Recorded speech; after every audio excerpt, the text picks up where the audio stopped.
Good morning and welcome, Patriot Radio News Hour. Joe and Jason on this Friday. Yeah, man, I love. You know what? I can get used to this. Maybe we should just take Wednesday off every week, right? You know, why not? We'll go like to the more European work ethic, where you just work less and less. That's what these new kids want, right? I want to work from home. I want all these days off. I get it.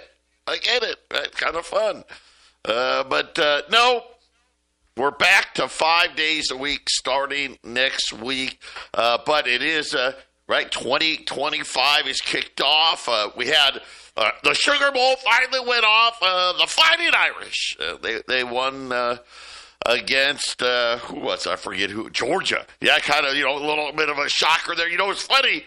They make all this big deal about the football stuff and the playoffs, and I did see this. Of the 100 most watched events of 2024, like 75 or 80 of them were sporting events, right? I mean, so let's face it, that's what we do here, and of course that's all huge $1 million, $1 billion, 20, 30, 40, 50, $100 billion, all kinds of crazy money out there. But the NCAA, they're trying to go to a basketball thing where they have more teams competing for the national title. When I grew up, number one and number two, you finish the regular season, there was a good chance those two teams would not play against each other. Because, well, this conference goes to the Rose Bowl, this one goes to the Cotton Bowl, this one goes to the Fiesta Bowl. So now they've got this playoff system. And, of course, this year they went to more teams. So they said, hey, let's have 12 teams. So the first four seeds, they all get a bye. Well, we played, the first four games got played, and 5, 6, 7, and 8 slaughtered. Right? 9, 10, 11, 12. I mean, none of the games were competitive. But here's what was interesting is this time now, so the top 8 are playing each other, and all the teams that had a bye, so the team that's ranked number 1, 2, 3, 4, they all lost. So all the teams that didn't have the bye won. So everyone's making a big deal. I don't know. But either way, I didn't watch. But congratulations, I guess, to the Fighting Irish. And we'll get ready for the next round. Nothing blew up. That's a good thing. Nobody ran anybody over. So it was a quiet day, at least on, we'll see. Hopefully 2025 isn't the year of explosions. But just in case it is, it's always good to have that gold and silver put away. Our toll-free number, 800-951-0592. The website at allamericangold.com. And, Jason, we're watching the start of this year. Gold historically, especially lately, in the last, 10 years, January's always been a good month for gold. Even, like I said, I've been doing this for 20 years. And I would probably say, and I haven't even looked, but with a high degree of certainty, 15, 16, maybe even 17 of the 20 years. Gold is January, February, March are usually really good times for gold. So yesterday we had a big up day, got some profit taken today. We have some economic data. Tesla, they disappointed. Not as the sales fell at Tesla for the first time, and we'll see. It wasn't a lot, 1%, but still. And then General Motors and Ford, they had some good sales, obviously during COVID, right? They didn't have any cars and stuff, so they got back close to 2019. So, again, not spectacular, but I guess, Jason, and of course, I noticed that too. You drive by the car lots, there's plenty of cars out there again. Plenty of cars. Yeah, they're not being snatched up like they were a couple of years ago, and we'll see what happens with the pricing. I think the pricing on cars might be the one thing that's not inflated here soon. Supply and demand, right? And I'm starting to see here in a busy buying housing market here in Colorado, we're starting to see those prices starting to drop, Joe. So the lack of demand is starting to finally push prices in a downward cycle, Joe. It's going to be so interesting with housing. Here's the thing that I'm pretty certain of. We know about the office space, and now we've taken out the financial crisis highs. Now the retail space, right? Because all the closings, right? This restaurant's closing, that restaurant's closing, this retailer's closing, that retailer's closing. But housing, we did the housing numbers the other day. And we were like 60% of all the homes on the market have been there 60 days or longer. And the problem is the inventory keeps piling up. Matter of fact, even on the new homes, the amount of completed new homes now not sold. We're going back towards let's face it, we're not at the housing mania, where they're scraping the deserts out here and people were lining up. But there's a lot of homes out there. The problem is, as Jason said, they're not sold. So the people that have to sell, Jason, I think you're right. If your house isn't perfect and it doesn't sell right away, you're probably going to have to lower the price, right? You're probably going to have to lower the price, maybe, fingers crossed, even though interest rates are, well, I shouldn't say interest rates, the mortgage rates probably won't be going down anytime soon. Maybe some price relief, maybe, coming to housing. We'll be back. 800-951-0592, Patriot Radio News Hour. Joe and Jason here on this Friday, wrapping up this week, at least for right now. We have an update. Haven't seen a lot of those. We kind of didn't get the Christmas rally. Then we've tried to rally a few times. They end up fizzling. But right now we'll see. The Dow's up 170. The S&P's up 40. The Nasdaq's up 178. The 10-year note unchanged right now.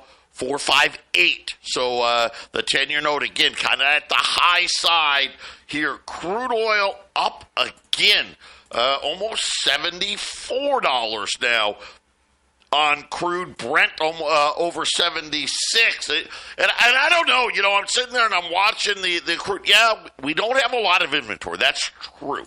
That is true, like Cushing, Oklahoma, and all of that. But we've had really big builds, like in unleaded gas, diesel, kind of thinking that maybe demand is waning. And we got this cold weather coming, I guess it's here in the East Coast. So probably people are probably like, you know what? Yeah, too cold to go. Right? Let's just stay home today. Maybe we've got some of that going. But it sure feels like the oil markets are worried about an expansion of what's been happening in the War Department. We'll have to wait and see. Gold yesterday had a huge day, little profit taking today, $26.45, down about $13. Silver doesn't care. I really like what silver's doing, up 20 cents, 29, almost 29.75 on the silver side. Obviously, here's the good part. Silver's kind of broken back out of its doldrum. We got pretty smooth sailing. Don't be surprised to see $31 silver. $31 is going to be kind of the next mark here. We need to get back over that to kind of say, hey, silver's back in rally mode. Gold's already back in rally mode. And Jason, I think with all the things that are playing out, and the closer we get to the inauguration, I think we're going to see outside, what we know about the debt ceiling. We know how fast now the Trump administration is going to have to try to figure out a budget. And everybody's anticipating that tariffs are going to be a part of it because, as we know, right, the one thing that Trump has been saying, he wants to lower taxes, but he's got to find some money. And I think what they're going to use is, right, they're going to say, well, we're going to get money from the tariffs. That's going to help us pay for these tax cuts. And I think that's got a lot of people on edge. Yeah, there's a lot of people on edge, Joe. There's the tariffs, that's going to be quite the issue next year, isn't it, as they take place. And then anytime something goes bump economically, or if the government needs to vote on some spending bill or something, that is probably going to be one of the footballs they're going to punt back and forth as to how all it is. I think the tariffs are screwing everything up. They're no, the tariffs are making everything so much better. That's obviously going to be the big one, Joe, is to argue in Washington, D.C. for sure. Yeah, we'll keep our eyes kind of peeled for that. You know, it's interesting. I feel like the immigration talk has kind of, and this is a Trump thing, right? He a lot of bravado, but I think some common sense maybe coming here saying, wait a minute, maybe we don't want to throw everybody out, and a lot of talk about the H-1B visa program. Of course, that is the, and we know, right, all the Indian IT workers. Let's just call it what it is. That's the Indian IT worker bill. And then on the other side, you're starting to hear from the farmers. And the farmers are like, hey, wait a minute. You think grocery prices are high now? Make it harder for these, for these people to come and pick the crops and see what happens. So I think we're going to get a sensible border I'm hopeful. I truly am, because I want the border under control, and of course we could so easily, right? Just establish things in these. We know which countries they're coming from. Make it easier. Get them down. Have it all set up. So you could almost set it up to where the only people at the border would probably be people wanting to do bad things. Right? You can make it that easy, but of course we won't do that. But here's the other thing too. This is interesting because we haven't talked about every year at the start of the year. There's a lot of inflation in wages. And almost half the U.S. states raised the minimum wage starting, a few days ago. 48 different counties. And, of course, you know the counties that we're talking about. These are the counties where people are looking. Right now, 21 states raised their minimum wage. Places like Missouri and Nebraska are going to bring those wages to, $13.75, $13.50. Those are not states where you think really high standards of living, right? Things I don't even know. You would think reasonably affordable, these Midwestern states. By the way, both of those states, Jason, $15 next year. So big jumps there. Even places like Montana, Ohio, all of them raising the minimum wage. And I already saw Washington State, they now raised their minimum wage. California, New York, right? We know all about that. I actually saw an article. I think she owned a bagel shop in California, or maybe it was Washington. Could have been Washington. But one of the blue states. And she announced after 10 years they were closing. The reason I can't afford the new minimum wages. But it was hilarious. But she goes, but I support it, right? I support these new. I can't afford to pay it, but I still support it anyway. And I get it, okay, that's maybe a kumbaya approach to it. Yes, I want my people. I want people to make more money, and I support it. But I can't be in business if that's the case. By the way, Washington State is going California.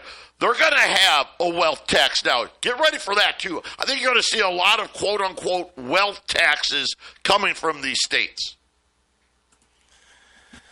Yeah, the minimum wage is always a huge indication of inflation, isn't it, Joe? I mean, I don't know what your first job was. Was it was like $3 an hour, something like that? $3.15.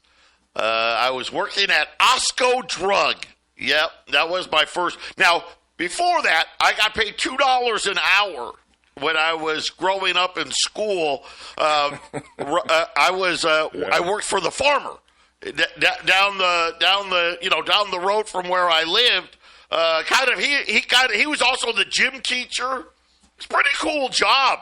All of the local kids, we kind of all worked there. Like there's me, 5 of my friends worked there, my brother worked there.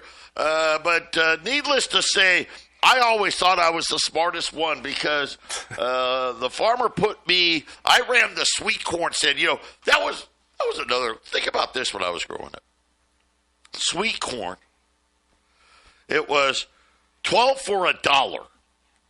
12 ears of corn for $1. And if you didn't put an extra ear or two in the bag, the farmer was mad, right? So you really got 13, 14 ears of corn for $1. I kept telling well, just put 13 or 14 on the side. I mean, it says 12, but all right. Anyway, that was my job, right? I got $3.25, Joe. I got $3.25 an hour. And my first job I wasn't really good at school. I just didn't like school, so I flunked a few classes, and they had this government program where they would pay you to pass classes for summer school. Because who wants to do summer schools? They were paying $200 for every C and above you get in summer school, and then they'll pay you to get a part-time summer job. So I went over to my local comic book shop, which is what I was into back then. I was like, hey, how about I work for you guys for a few months? They're like, well, we can't afford an employee. He's like, yeah, but the government's going to pay you for it. They're like, really? Come on in. We could use the free help, right? And but that was $3.25 an hour, $3.25 an hour, paid summer school. I mean, maybe we're going back to that. Maybe we're heading back to governments paying kids to work and to pass classes. I don't know. Maybe the government's going to have to start paying. That's a great. Hey, we'll pay for some of your employees. I don't know. Maybe, right? I mean, it's going to be very interesting. And again, I said this yesterday. I really think. Listen. Trump is a guy that can get people excited. I think he's going to get some economic growth. He is. I'm certain of it. But I'm telling you what the cost is. It's not free, right? It may be very similar to Biden. The funny part, when you look at Joe Biden, I mean, the last 2 years, the stock market was great. Really was. And yet nobody liked the guy. By the way, I was glad. I didn't know what happened to him. I thought he disappeared. He made a statement the other day after the bombings and stuff. So I'm like, oh, okay, well, I don't know if it was him, his stunt double, but there was at least a Biden sighting. Haven't seen Kamala. She came out of her hole, must have saw her shadow, and she scurried back off. But it's going to come with inflation, and that's why that's my call. When I think about, hey, what am I seeing for 2025? Early on, I said 2024 was going to be a year of chaos. I think for 2025, one of the things I think we're going to see war. If I was to bet, and I don't really gamble, I think it's 60-40 that there is some form of military strikes on Iran, not by us, by the United States. That's where I sit right now, and I think that number keeps growing. And I'm watching the oil markets and these guys. They find out stuff way before we do. I think we're going to see a resurgence of inflation. One of the things that, Jason talked about new cars, but it's the used car market that you've got to look at. It actually bottomed out at the end of last year. I got a guy I rent to back in the back of my shop. That's what he does. He's a small-time used car dealer. The guy sells, 20 cars a month, 15 cars a month, right? Makes a little living doing it. And he's telling me, prices are starting to go back up a little bit. Prices are going back up again. I think we're going to see a resurgence in inflation. And unfortunately, I think we're going to see a 10-year note that's over 5%. That's Jason, that's kind of what I see. I see Wall Street probably kind of stuck in this area here, the low 40s. Can the S&P get to 6,000? It may touch it, but I don't see a lot there. And matter of fact, I think if it's going to do it, it needs to do it early. I think as the year goes on, I think we could see a lot more trouble in that area, because I really do think inflation and the amount of interest we have to pay on the debt is really going to start taking its toll on all of us. We'll see. When we get back, we're going to get Jason's thought on where he thinks things are headed. 800-951-0592. Patriot Radio News Hour, Joe and Jason here at the early part of 2025. Right now, we're going to get Jason's thoughts, but really quickly, gold somewhere, 3,300 range. And of course, obviously, if there's going to be a bigger war, Ukraine or Iran and Yemen and all of this, and all of those bets are off. And I'm still going to stick. I think we're going to see silver hit that $40 level in 2025. And I think the biggest thing is inflation's going to be worse than people think. Interest rates are going to be much higher than people think, and the debt is going to, it'll surprise the average people out there. Everyone that actually knows anything about math probably won't be surprised, but I think the media is going to act surprised about it, Jason. Yeah, this year's a little bit harder to predict, I think, because it just depends on how bad economically things erode. If things start eroding very quickly, then you'll get your George Bush 9/11 moment. I think the January 1st, Cybertruck blowing up and the guy running over people. I think that a lot of that has to do with keeping it in the public, mind, right, Joe? This is obviously where it's headed. How quickly does Trump end the Ukraine war, which I believe will get done? Because another war will have to sprout up very, very quickly just before that ends, or just out. So if you would say Ukraine just kind of drags on for another 6 months, and Trump's like, well, I didn't get it done, but we're on the precipice of it, right? That's a timing issue. I think economically, with a whole lot of spending, I think Trump's really going to push for a lot of spending, borrow. I think they're going to try to keep, Joe, this thing looking like it's okay as long as they can. And then when that ugly false emergency happens, it doesn't have to happen. That means economically everything's going to fall apart. And then I think, Joe, at that point, it's 3,300 gold might not do it. It just depends on how big and desperate the emergency is pushed onto the people. It really has to do with how much the fear is in the news. If the fear is huge, which it could be if we have an economic disaster coming, that is, China completely implodes kind of thing, because Americans can no longer buy their stuff, and tariffs put on the pressure. And there is a storyline building, Joe. It's just the timing. The timing is hard to predict. So until something blows up, I think we see the markets kind of hanging out. Gold might go sideways. It just depends on when the inflation comes in, when the pressures of the debt, like you said earlier, start to mount to just an inescapable situation, and then it's time for a reboot, and then watch out. And gold at the end of the year, if any of this starts to progress, if this stuff happens this year, gold has no boundaries. You can have a 3x hit on gold, and then we're looking at 6,000 gold, and it can happen within a year. So, Joe, that's what I say. It's kind of a wait and see situation, because I could actually think calm waters as long as they want them to have them, but it all depends on when. Let me give an example. We had the election last year, and of all the things that were said, Kamala Harris, and I don't care what anyone says, she's not completely a stupid woman. She was a lawyer, she had a lawyer brain. Who told her to go out on the campaign trail, and that was a couple of months, and say, we're going to tax unrealized gains? As soon as she said tax unrealized gains, you had Jeff Bezos and Mark Zuckerberg and Elon Musk and everybody running to Trump. The politicians aren't stupid. They want to get reelected, and they know that taxing unrealized gains, the reaction from the billionaire class was immediate. They chose this election. The power. Why would any Democrat want her to go out and say that stuff in the couple of months she was running? It's because they didn't want her to win.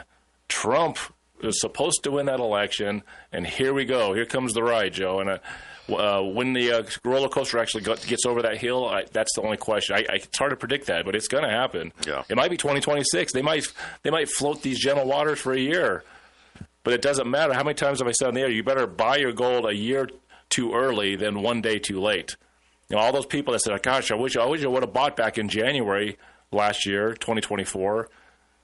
Well, these waters are moving faster and faster. The next hump up on all this gold pricing and inflation is coming, and it could be a lot faster than people imagine, Joe.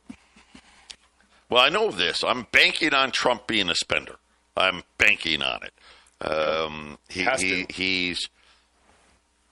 He was a spender the first 4 years. I think he's going to be a spender again this go around, and I think this is my base scenario that has me so bullish on gold and silver. I kind of differ with this Ukraine war. I don't think it ends. I don't think it does. We'll see.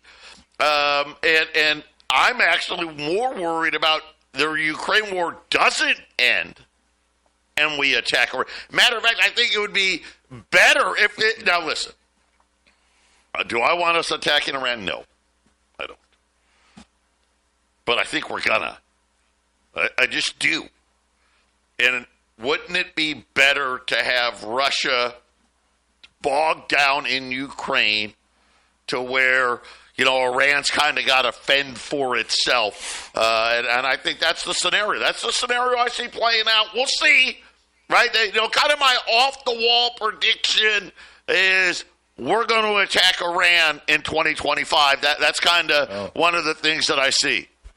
Syria falling is very bullish for an Iran war, by the way. If anyone, if you want to look at geopolitics, Syria falling and having an ISIS contingent that is pro-Israel is very bullish for a war against Iran, because now the pathway through that country and through Iraq is very easy. So, yeah, Joe, that's all the indications are that one of the last countries that are not inside the world system, Iran is they're on the clock, so to speak, right, Joe?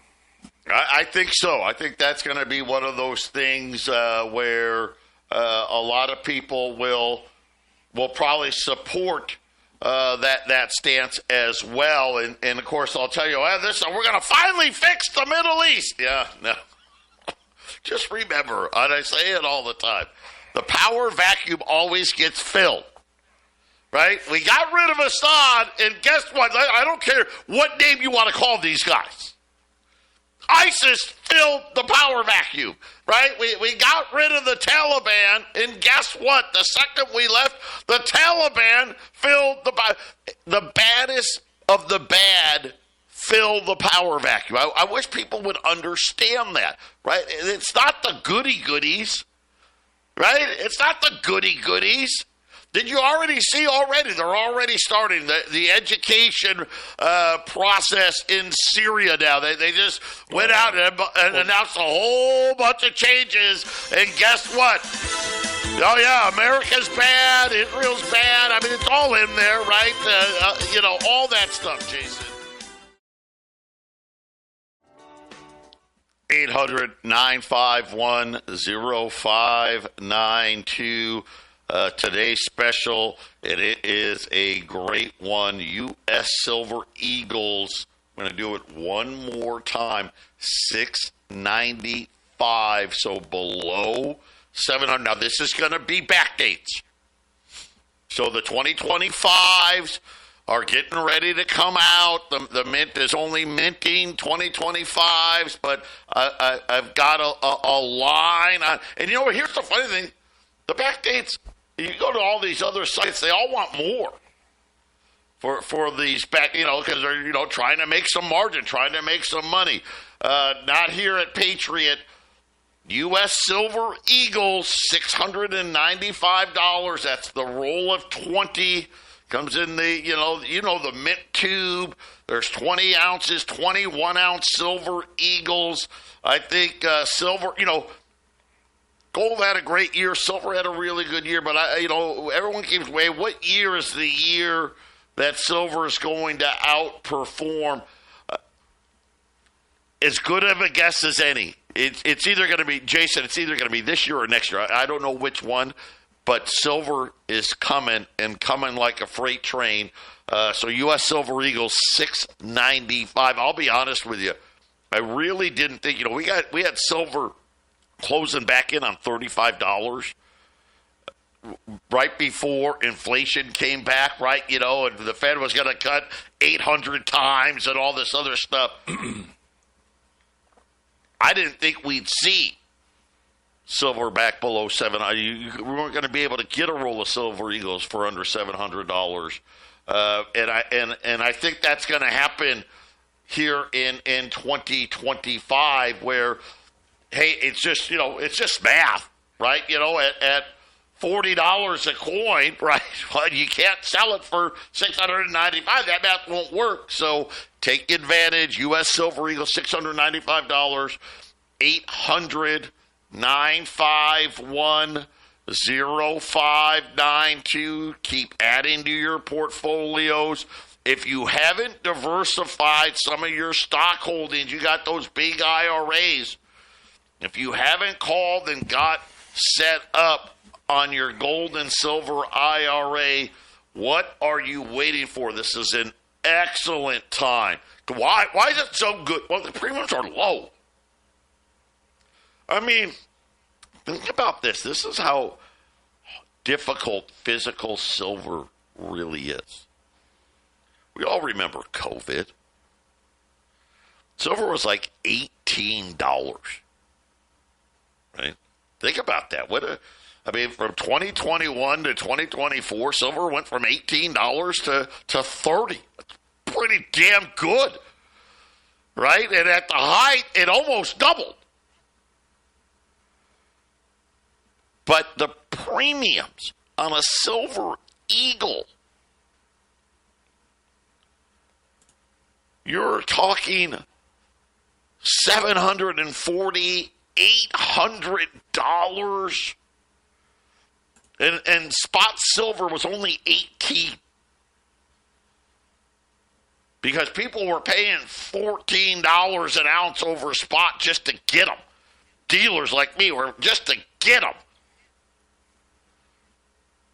It's a great time. Another, you know what, too? We don't talk enough about it. If you want to trade out of your bullion, it's a really good time to do that because it doesn't cost as much. Premiums are down, so it's a good opportunity if you want to do a trade where you're like, hey, you know what? I don't want to worry about 1099s. I don't want the government all up in my business.